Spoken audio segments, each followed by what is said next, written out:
إن الحمد لله نحمده ونستعينه ونستغفره ونعوذ بالله من شرور أنفسنا ومن سيئات أعمالنا من يهده الله فلا مضل له ومن يضلل فلا هادي له أشهد أن لا إله إلا الله وحده لا شريك له وأشهد أن محمدا عبده ورسوله لا نبي بعده اللهم صل وسلم وبارك على نبينا محمد وعلى آله وصحبه أجمعين أما بعد فيا عباد الله اتقوا الله حق تقاته ولا تموتن إلا وأنتم مسلمون قال الله تعالى في القرآن الكريم وأقيم الصلاة وآتوا الزكاة واركعوا مع الراكعين.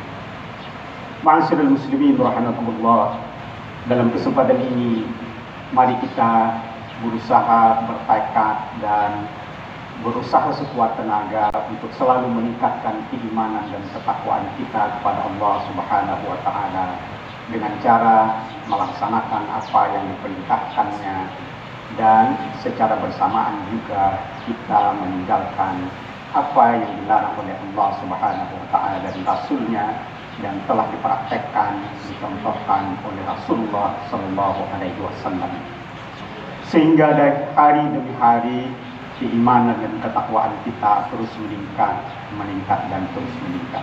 Amin ya rabbal alamin. Ma'asyiral muslimin rahimakumullah, dalam suatu kesempatan Abu Hurairah, salah seorang sahabat Rasulullah Sallallahu Alaihi Wasallam, memberitahu kepada warga Madinah yang ada di jalan-jalan, di pasar dan sebagainya. Dia beritahu bahwa, wahai kaum muslimin, orang sekarang berbagi warisan Rasulullah Sallallahu Alaihi Wasallam di Masjid Nabawi. Jadi pada saat ini, waktu itu Rasulullah tidak lama meninggal dunia, wafat, dan Abu Hurairah memberitahu bahwa orang sedang berbagi warisan dari Rasulullah Sallallahu Alaihi Wasallam. Warga Madinah mendengar berbagi warisan di Masjid Nabawi, mereka ramai-ramai ke Masjid Nabawi mendatangi untuk mendapatkan warisan dari Rasulullah Sallallahu Alaihi Wasallam. Ketika mereka sampai di Madinah, di Masjid Nabawi maksudnya, ternyata warisan yang mungkin dari sebagian sahabat memperkirakan adalah dalam bentuk materi atau dalam bentuk harta, tapi ternyata yang didapati orang di dalam Masjid Nabawi pada saat itu adalah adanya majelis taklim dan berbagi ilmu muzakarah dan belajar ilmu agama. Inilah mungkin apa yang disebutkan oleh Rasulullah Sallallahu Alaihi Wasallam, taraktu fikum amrayn lan tadillu in tamassaktum bihima kitaballah wa sunnati rasulih.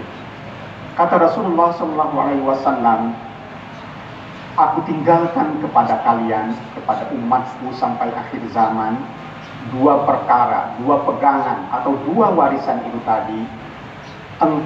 Kalian tidak akan tersesat selamanya pada zaman apapun, dalam godaan yang bagaimanapun. Engkau tidak akan terhanyut, engkau tidak akan tergoda, dan engkau tidak akan tersesat selamanya. Lan tadillu. Kapan kita tidak tersesat? In tamassaktum bihima, ketika kita berpegang kepada dua pegangan atau dua warisan itu tadi, kitab Allah wa sunnat rasulih. Apa dua warisan itu? Yang pertama adalah kitab Allah dalam bentuk Al-Quran, dan yang kedua adalah sunnatul rasul, adalah hadis-hadis Nabi atau sunnah-sunnah Rasulullah Sallallahu Alaihi Wasallam. Oleh karena itu, mari kita berpegang kepada keduanya. Dijamin oleh Rasulullah kita tidak akan tersesat, kita hidup dalam zaman apapun. Ma'asyiral muslimin rahimakumullah, di antara sunnah Rasulullah yang diwariskan kepada kita adalah apa? Hadis yang diriwayatkan oleh Bukhari, yang diriwayatkan dari Ummu Habibah, dari Hamzalah, dari Amr bin As, lalu meriwayatkan kepada Nu'man bin Salim, dan Nu'man bin Salim memberitahu kepada kepada Muslim. Muslimlah yang meriwayatkan hadis itu. Hadis itu berbunyi bahwa man shalla itsna asyara raka'atan fi yaumin wa lailah bunya yubna lahu bihinna baitan fil jannah. Barang siapa, kata Rasulullah, salat 12 rakaat sehari semalam, maka baginya akan dibangunkan dengannya dengan salat 12 rakaat itu tadi, maksudnya adalah salat rawatib, baitan fil jannah, istana di dalam surga. Kalau kita dibangunkan istana di dalam surga, insya Allah kita akan masuk surga menempati istana itu tadi. Jadi 12 rakaat salat rawatib yang mengiringi salat fardu, yaitu 4 rakaat sebelum zuhur, 2 rakaat sesudah zuhur, 2 rakaat setelah maghrib, 2 rakaat setelah isya, dan 2 rakaat sebelum subuh. Jumlahnya adalah 12 rakaat. Sehari semalam 12 rakaat kita laksanakan, maka kita akan mendapatkan sebuah istana di dalam surga setiap hari. Jadi setiap hari yauman wa laila kita mendapatkan satu istana. Seminggu 7 istana, sebulan dapat 30 istana. Setahun kita insya Allah kalau rutin akan mendapatkan 360 istana di surga. Mungkin kita tidak bisa membangun rumah di dunia setiap hari satu rumah, itu orang kaya pun sekalipun tidak membangun rumah setiap hari satu. Tapi kita coba membangun istana di surga, bukan hanya rumah tapi istana. Bagaimana sikap sahabat dengan hadis ini? Ketika Ummu Habibah adalah istri Rasulullah, beliau adalah salah satu ummul mukmin, mendengar dari Rasulullah, apa katanya? Ma taraktuhunna mundu sami'tu min Rasulullah sallallahu alaihi wasallam. Aku tidak pernah meninggalkan 12 rakaat itu setelah aku mendengar dari Rasulullah. Jadi sejak mendengar dari Rasulullah tentang salat rawatib yang 12 sampai beliau meninggal tidak pernah meninggalkan satu hari pun dari 12 itu. Lalu Ummu Habibah memberitahu kepada Hamzalah. Hamzalah, apa pengetahuan Hamzalah? Ma taraktuhunna mundu sami'tu min Ummi Habibah. Aku tidak pernah meninggalkan 12 rakaat salat rawatib itu sejak aku mendengar dari Ummu Habibah. Hamzalah meriwayatkan lagi kepada Amr bin As. Apa pengakuan Amr bin As? Ma taraktu bihinna mundu sami'tu min Hamzalah. Aku tidak pernah sekalipun meninggalkan, satu hari pun meninggalkan salat rawatib itu sejak aku mendengar dari Hamzalah. Hamzalah meriwayatkan kepada Nu'man bin Salim. Apa pengakuan Nu'man bin Salim? Ma taraktu bihinna mundu sami'tu min Amr bin As. Aku tidak pernah meninggalkan satu hari pun salat rawatib itu sejak aku mendengar dari Amr bin As. Begitulah para sahabat itu, kalau mendengar sebuah hadis, kalau mendengar sebuah sunnah, diamalkan sampai pada meninggal. Mungkin ini sebagai salah satu motivasi dari kita. Apakah kita semua ilmu yang sudah didengar dari hadis, dari sunnah yang pernah diberitahu kepada kita laksanakan tanpa pernah satu hari pun meninggalkan? Paling tidak kita bertekad untuk mendengarkan dan mengetahui, setelah itu mengamalkan sunnah Rasulullah Sallallahu Alaihi Wasallam. Ma'asyiral muslimin rahimakumullah. Dalam sebuah hadis yang lain, Ali bin Abi Thalib meriwayatkan pada suatu hari Fatimah istrinya, dan itu adalah anak Rasulullah Sallallahu Alaihi Wasallam, Fatimah bin Rasulullah Sallallahu Alaihi Wasallam, di setiap dia hidup dengan sederhana dan tidak punya pembantu di rumah. Dia menggiling gandum, menumbuk dan sebagainya. Dan itu cukup melelahkan. Mendengar Rasulullah SAW habis pulang perang dan banyak membawa ghanimah, membawa budak rampasan perang, budak. Fatimah bermaksud dan memberitahu kepada Ali suaminya untuk meminta kepada Rasulullah satu orang pembantu untuk dipekerjakan di rumahnya dan membantunya. Pesan itu disampaikan oleh Ali kepada untuk menemui Rasulullah, dan Rasulullah tidak ada di rumah, maka pesan itu disampaikan oleh Ali dan Fatimah kepada Ummul Mukminin Aisyah radhiyallahu anha. Aisyah ketika Nabi datang, lalu Aisyah menyampaikan pesan dari Fatimah dan Ali bahwa mereka meminta satu orang pembantu. Ketika itu hari sudah malam, Rasulullah SAW mendatangi rumah Ali dan Fatimah. Ali dan Fatimah pada saat itu sudah berbaring di pembaringan, dan mereka mau bangun, tapi kata Rasulullah tetaplah di situ. Lalu Rasulullah duduk di antara Ali dan putrinya Fatimah. Lalu Rasulullah memberitahu tadi Ummul Mukminin Aisyah sudah memberitahu permintaan kalian. Apa yang dilakukan oleh Rasulullah? Rasulullah justru menawarkan yang lain. Maukah aku ajarkan kepada kalian berdua, kata Rasulullah, yang lebih baik daripada pembantu? Apa itu?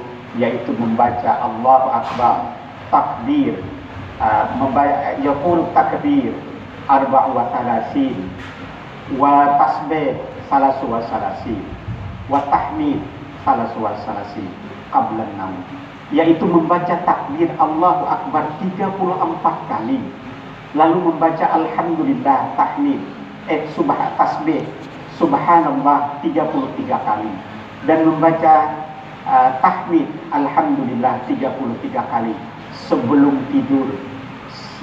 Itu jauh lebih baik daripada seorang pembantu. Bayangkan Rasulullah ada banyak budak waktu itu habis perang, dan putrinya sendiri dan Ali itu adalah sepupu yang sejak awal adalah masuk Islam, membantu perang dan sebagainya. Ketika dia meminta satu orang pembantu, Rasulullah bukan memberi pembantu, tapi mengajarkan kepada menantu dan putrinya itu sebuah amalan yang jauh lebih baik daripada pembantu. Apa maksudnya ini? Bahwa segala hal yang bersifat materi tidak mesti lebih baik daripada yang bersifat materi, spiritual. Rasulullah ingin mengajarkan kepada keduanya yang bersifat spiritual, yaitu membaca itu tadi, itu lebih baik daripada seorang pembantu. Rasulullah tidak memberi pembantu, hanya memberi amalan. Dan apa pengakuan Ali? Sejak itu, kata Ali, saya tidak pernah meninggalkan sebelum tidur membaca takbir 34 kali, tasbih 33 kali, dan tahmid 33 kali. Sejak itu, salah seorang sahabat bertanya, apakah pada malam perang Siffin engkau baca itu? Ya, kata Ali, termasuk pada malam perang Siffin. Perang Siffin adalah perang antara Ali dan Muawiyah, perang yang paling menegangkan. Kenapa paling menegangkan? Karena musuh sesama muslim. Muawiyah adalah ipar oleh Rasulullah SAW. Ummu Habibah itu adalah saudara oleh Muawiyah bin Abi Sufyan, dan itu adalah istri Nabi. Maka Muawiyah adalah ipar Nabi, sementara Ali adalah menantu Nabi dan sepupu sekali Nabi. Perang di antara keduanya dan perang sesama kaum muslimin itu yang paling berat. Malam perang Siffin saja, kata Ali, dia baca. Bayangkan malam yang luar biasa menegangkannya, Ali tetap membaca takbir, tasbih dan takbir itu. Begitulah sekali lagi para sahabat Rasulullah SAW ketika mendengarkan sebuah sunnah, sejak mendengar sampai meninggal diamalkan, walaupun pada saat yang paling menegangkan dalam kehidupan. Apakah kita mau bertekad mengamalkan segala sunnah Rasulullah SAW yang sudah kita ketahui? Mungkin terlalu banyak yang kita ketahui dan belum kita amalkan. Mari kita bertekad untuk mengamalkan yang sudah kita ketahui dan ingin mencari apa yang belum kita ketahui. Ma'asyiral muslimin rahimakumullah, mudah-mudahan kita mendapatkan warisan dari Rasulullah SAW yang kalau kita mengerjakannya, kita tidak akan tersesat, dalam kondisi dan zaman yang bagaimanapun. Barakallahu li wa lakum fil Qur'anil Karim wa nafa'ani wa iyyakum bima fihi min al-ayati wa dzikril hakim. Wa taqabbalallahu minni wa minkum innahu